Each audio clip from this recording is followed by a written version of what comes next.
আসসালামু আলাইকুম, স্বাগত জানাচ্ছি আরটিভি রাতের সংবাদে। আপনাদের সাথে আছি আমি পারভিন মিতু। শুরুতেই জানিয়ে দেব মার্কেন্টাইল ব্যাংক সংবাদ শিরোনাম।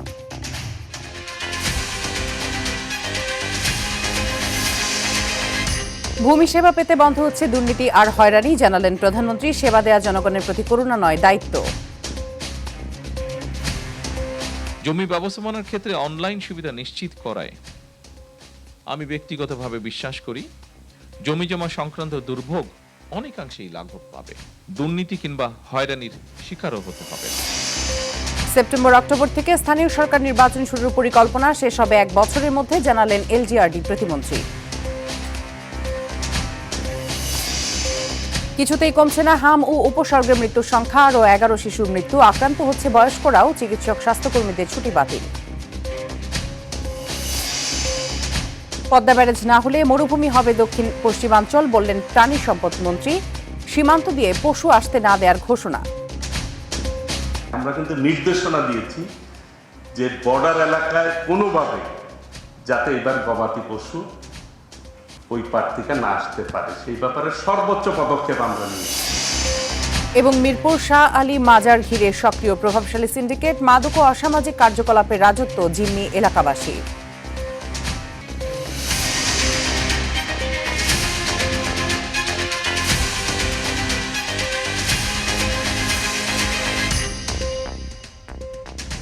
দর্শক শুনছিলেন মার্কেন্টাইল ব্যাংক সংবাদ শিরোনাম, এবারে বিস্তারিত। ভূমি সেবা পেতে আর দুর্নীতি ও হয়রানির শিকার হতে হবে না বলে জানিয়েছেন প্রধানমন্ত্রী তারেক রহমান। তিনি জানান, ডিজিটাল প্রযুক্তি নির্ভর সেবা চালুর উদ্যোগ নিয়েছে সরকার। প্রধানমন্ত্রী বলেন, সেবা দেয়া জনগণের প্রতি করুণা নয়, দায়িত্ব। তাই জনগণকে সহজে ভূমি সেবা পৌঁছে দিতে কার্যকর ব্যবস্থা নেওয়া হচ্ছে বলে জানান সরকার প্রধান। রাজধানীর তেজগাঁও ভূমি ভবনে 3 দিন ব্যাপী ভূমি সেবা মেলা 2026-এর উদ্বোধনী অনুষ্ঠানে এসব কথা বলেন প্রধানমন্ত্রী। আরও জানাচ্ছেন শামীম চৌধুরী। নাগরিকদের আধুনিক প্রযুক্তি নির্ভর ও সহজলভ্য ভূমি সেবা সম্পর্কে সচেতন করতে এবং তাৎক্ষণিক সেবা প্রদানের জন্য প্রতিবছর ভূমি মেলার আয়োজন করে সরকার। জনবান্ধব অটোমেটেড ভূমি ব্যবস্থাপনা, সুরক্ষিত ও সমৃদ্ধ ভবিষ্যৎ প্রতিপাদ্যকে নিয়ে 19 থেকে 21 মে দেশজুড়ে 3 দিন ব্যাপী হবে এবারের ভূমি মেলা। মেলার উদ্বোধন করেন প্রধানমন্ত্রী তারেক রহমান। এছাড়া দেশব্যাপী ভূমি সংক্রান্ত অনলাইন ও কারিগরি সেবার উদ্বোধন করেন সরকার প্রধান। মোড়ক উন্মোচন করেন ভূমি সংক্রান্ত 3টি প্রকাশনার। প্রধানমন্ত্রী তার বক্তব্যে দুর্নীতিমুক্ত, হয়রানিমুক্ত, প্রযুক্তি নির্ভর ও নাগরিক বান্ধব ভূমি ব্যবস্থাপনা প্রতিষ্ঠায় তার সরকারের লক্ষ্য তুলে ধরেন।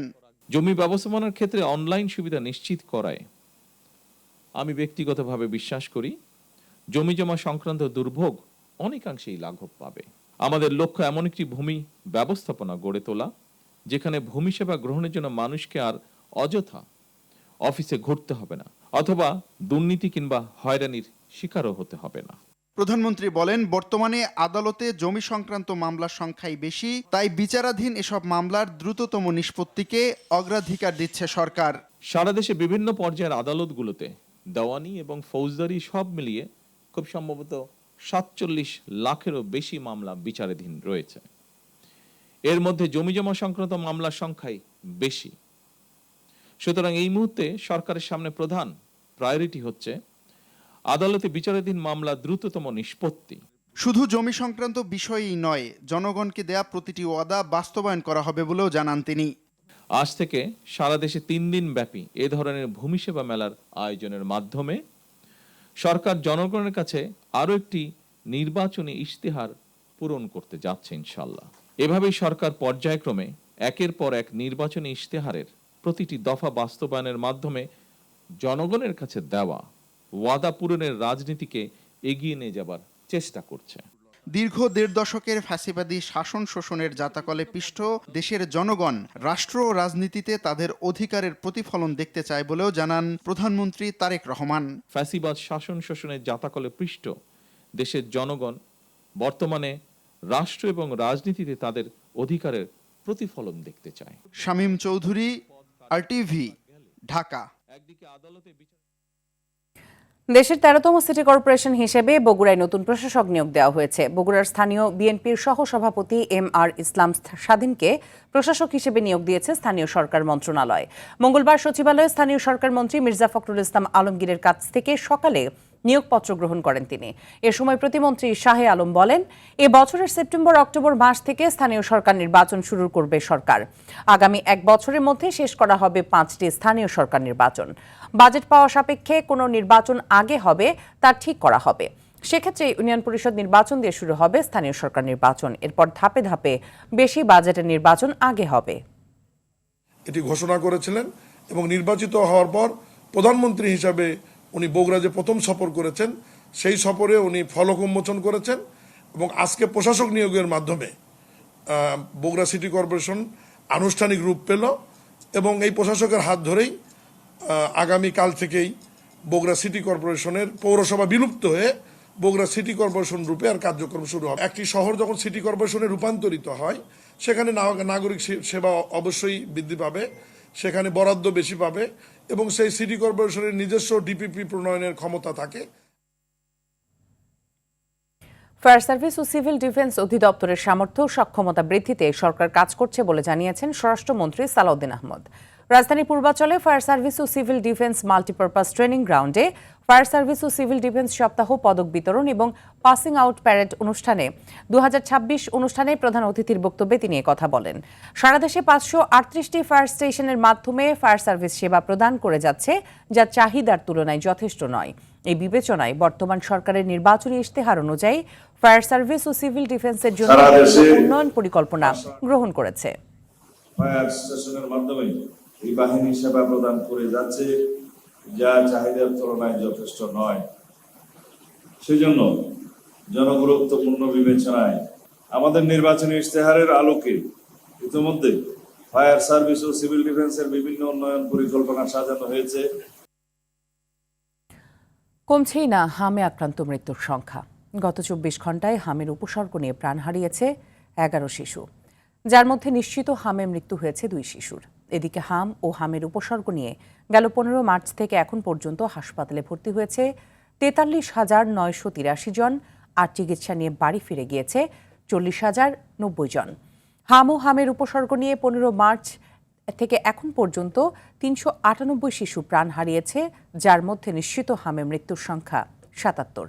এদিকে হাম নিয়ে জরুরি পরিস্থিতি মোকাবেলায় স্বাস্থ্য অধিদপ্তরের অধীন সব কর্মকর্তা কর্মচারী ও স্বাস্থ্যকর্মীদের সব ধরনের ছুটি বাতিল করা হয়েছে। স্বাস্থ্য অধিদপ্তরের পাঠানো বিজ্ঞপ্তিতে এই তথ্য জানানো হয়।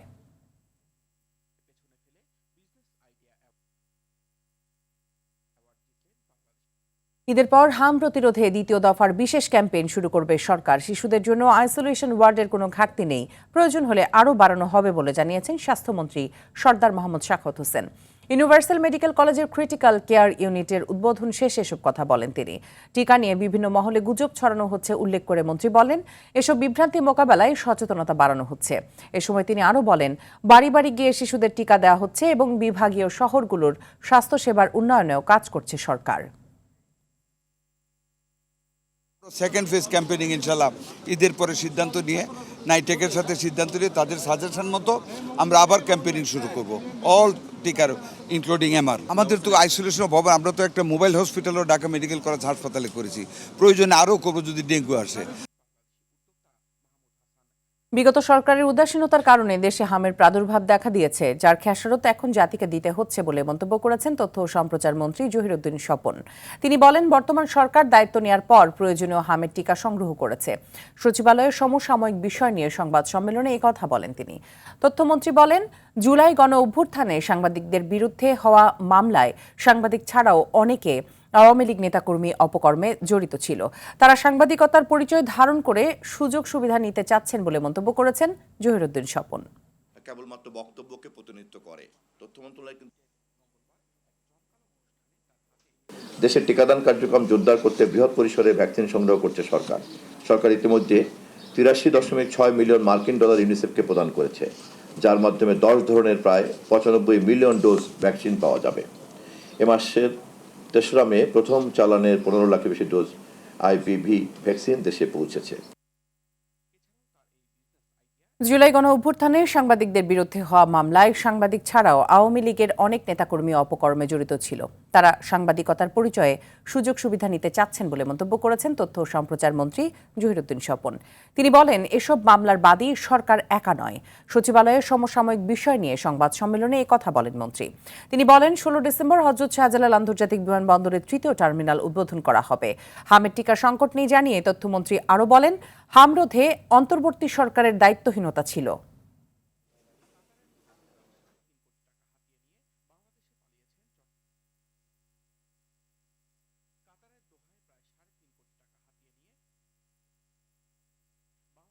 পদ্মা ব্যারাজ না করতে পারলে দেশের দক্ষিণ পশ্চিমাঞ্চল ধীরে ধীরে মরুভূমিতে পরিণত হবে বলে জানিয়েছেন প্রাণী সম্পদ মন্ত্রী।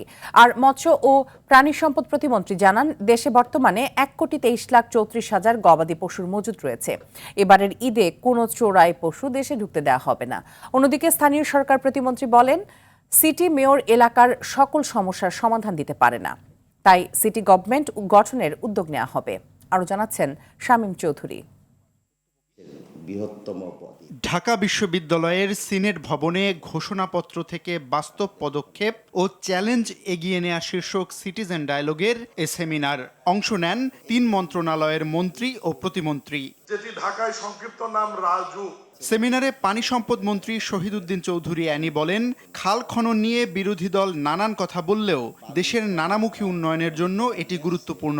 তবে খাল খননে উচ্ছেদকৃত কেউ সরকারি সহায়তা পাবে না।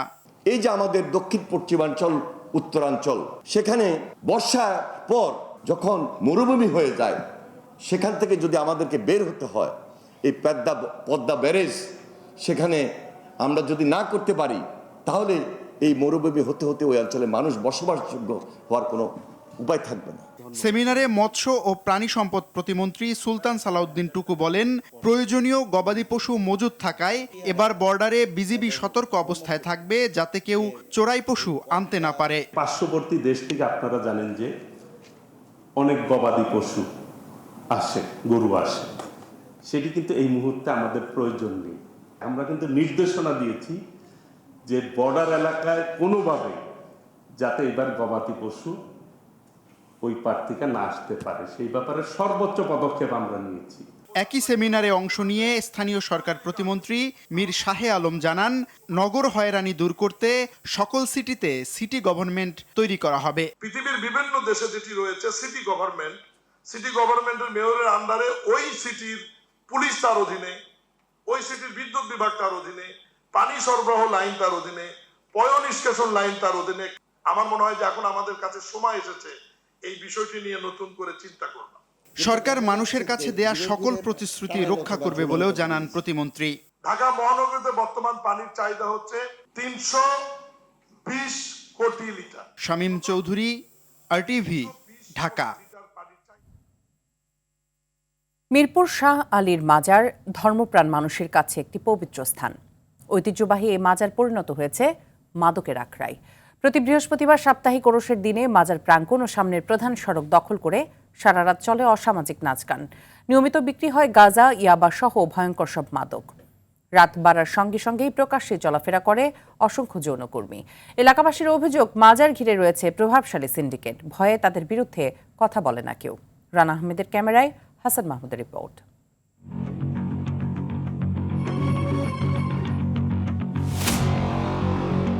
মিরপুরের হযরত শাহ আলী মাজার। এখানে মাদক ও অসামাজিক কাজ চলে আসছে বছরের পর বছর। এই মাজার সবসময় থাকে স্থানীয় প্রভাবশালীদের দখলে। প্রতি বৃহস্পতিবার রাতে সাপ্তাহিক ওরসের দিনে ভিন্ন চিত্র দেখা যায় মাজার ও এর আশপাশে। বিভিন্ন এলাকা থেকে আসা ভক্তদের অর্থ হাতিয়ে নিতে এই দিনের অপেক্ষায় থাকে মাদক ব্যবসায়ী ও বিভিন্ন দালাল চক্র। মাজারের ভিতর ও সামনের সড়কে উচ্চস্বরে বাদ্যযন্ত্র বাজিয়ে চলে অসামাজিক নৃত্য ও গান। ফলে ব্যাপক জনসমাগমে বিশৃঙ্খল পরিস্থিতির তৈরি হয়। সড়ক দখল করায় চলাচলে সমস্যায় পড়তে হয় স্থানীয়দের। এখানে দিনে রাতে প্রকাশ্যে মাদক বিক্রি ও সেবন করা হয়। ঘোরাফেরা করে পতিতারা, এমনকি খদ্দের ম্যানেজ করে নিয়ে যায় পাশের আবাসিক হোটেলগুলোতে। এলাকাবাসীর কেউ ভয়ে ক্যামেরার সামনে কথা বলতে রাজি না হলেও জানান নানা অভিযোগ। যেটা করা হয় এটা মনে হয় না যে এটা ইসলামিক বা কোনো কিছু হয়, তো এটা সম্পূর্ণ বেহায়াপনা।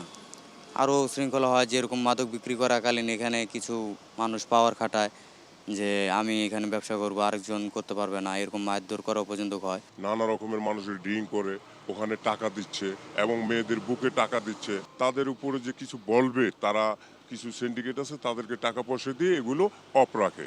দেখেন, আমরা ইচ্ছে করলেও এগুলো কিছু করতে পারি না। এখান থেকে নারী মহিলাদের নিয়ে ইন্ডিয়াতে পাচার করে, দৌলতদিয়াতে পাচার করে, দেশের বিভিন্ন পতিতালয় যেগুলো আছে সেখানে এরা বিক্রি করে। পুলিশ বলছে মাজারের পরিবেশ স্বাভাবিক রাখতে নিয়মিত অভিযান পরিচালনা করা হয়। গ্রেপ্তার করা হলেও জামিনে বের হয়ে আবারও মাদক বিক্রি করে তারা। এই সমস্ত অবৈধ অসামাজিক কর্মকাণ্ড এবং মাদক সেবীদের দৌরাত্ম্য বন্ধ করতে হলে সেখানে কিন্তু যারা মাজার কর্তৃপক্ষ আছে তাদের কিন্তু সচেতন হওয়া উচিত। এই ধরনের কর্মকাণ্ড প্রতিরোধের ব্যবস্থা নেই, সেখানে অভিযান করি এবং মাদক সেবী বা মাদক বিক্রেতা পাইলে আমরা আটক করে আমরা আইনের আওতায় নিয়ে আসি। এগুলো আমরা নিয়মিতভাবে আমরা আমাদের কার্যক্রম পরিচালনা করছি। স্থানীয় বাসিন্দারা মাজারের পবিত্রতা রক্ষা ও অনৈতিক কার্যক্রম বন্ধে প্রশাসনের হস্তক্ষেপ চান। হাসান মাহমুদ, RTV, ঢাকা।